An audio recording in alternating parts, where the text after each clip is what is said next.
Diabetes नहीं होती क्या?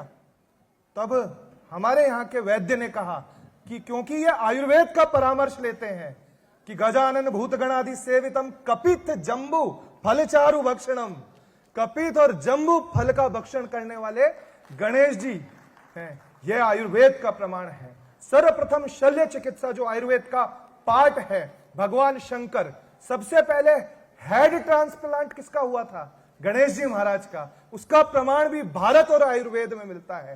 दूसरा, त्रेता युग में मैं आपको ले जाता हूं, जब लक्ष्मण जी के बाण पड़ा था तो भगवान राम ने यह लीला क्यों की थी? यह आयुर्वेद का प्रमाण पूरे विश्व को आने वाले समय में देने के लिए किया था कि हनुमान जी को भेज के सुषेण वैद्य को बुलाया। सुषेण वैद्य कौन था? जिसने रावण की नाभि के अंदर अमृत कलश की स्थापना की थी। तो यह हमारी आयुर्वेद एक चीज सिखाती है कि जिसका ट्रीटमेंट आयुर्वेद कर देता है उसे मारने के लिए स्वयं ब्रह्म को ही आना पड़ता है। रघुनाथ जी आए तब जाकर रावण का संहार हुआ, और लेने भी किसको भेजा? हनुमान जी को। हनुमान जी कौन है? वो भी वैज्ञानिक है। सीताराम गुणग्राम पुण्यारण्य विहारिणो वंदे विशुद्ध विज्ञानो कवीश्वर है कपीश्वरो।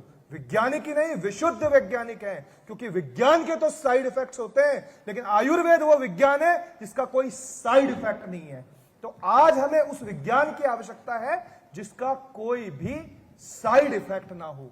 मैं तीसरा आपको उदाहरण देना चाहूंगा वहीं त्रेता युग और रामायण से, कि एक बार भूपति मनमाई हुई ग्लानि मोरे सुतनाई। राजा दशरथ जो पूरे विश्व के भूपति थे, उनके मन में ग्लानि हुई, टेंशन नहीं हुई, डिप्रेशन नहीं हुआ, एंजाइटी नहीं हुई। ये आजकल होती है, ग्लानि हुई। और ग्लानि और टेंशन एंजाइटी में क्या डिफरेंस है?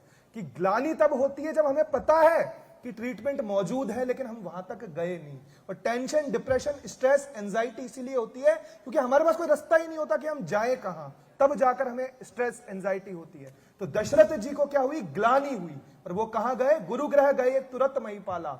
वह अपने गुरु के पास गए और गुरु ने श्रृंगी ऋषि को बुलाया, और दशरथ जी के 4 पुत्र हुए। तो दुनिया के सबसे पहले गायनिक भी भारत ने दिए श्रृंगी ऋषि के रूप में।